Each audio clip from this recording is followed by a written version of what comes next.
Salut, c'est Christophe Liu sur Ma TV en Beaujolais. C'est cool.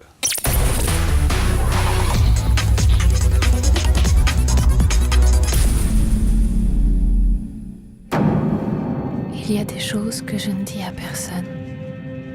Alors, elles ne font de mal à personne. Ces vacances, elles avaient super bien commencé. Ma vie aussi, quand j'y pense. Je suis venu présenter le film aux 400 coups. Ça me tenait à cœur de montrer le film à des gens qui ne l'avaient pas vu à Lyon. Et je connais beaucoup de gens ici, donc comme j'y ai vécu pendant 10 ans.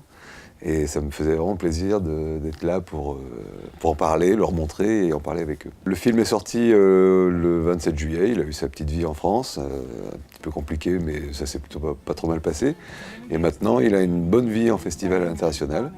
Là, je reviens d'Allemagne dans un plus gros festival de films indépendants à Oldenburg, et la comédienne principale du film, Noémie Merlan, a gagné le prix de la meilleure actrice. Donc ça, c'est vraiment excellent. Et puis là, je pars à New York, après au Caire. Enfin, c'est parti pour autre chose. Pour choisir Noémie, j'ai vu une 40 ou 50 filles à Paris, de comédiennes d'à peu près cet âge-là, de 20-25 ans.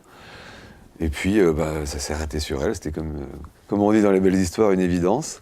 Parce qu'elle savait tout faire, elle a un talent extra. Elle ressemblait à la fille que j'imaginais pour jouer ce rôle. En plus, elle parle anglais, elle chante comme une déesse.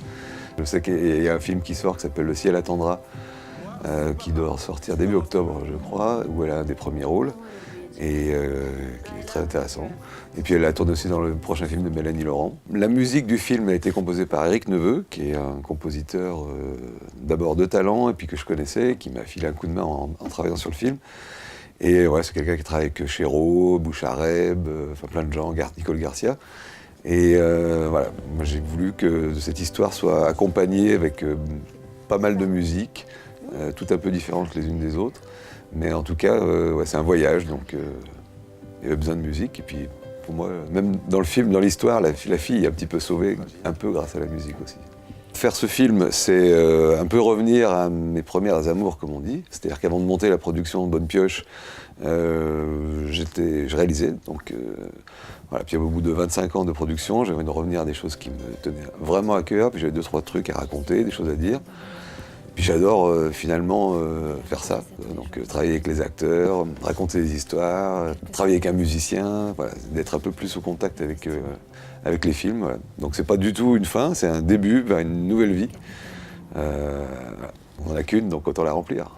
Les projets, j'ai plein de projets, de films en écriture, de séries. Alors, les supports changent un peu en ce moment, entre Internet, les mobiles, etc. Même le cinéma est un peu en train de changer, mais bon, donc on essaie de s'adapter.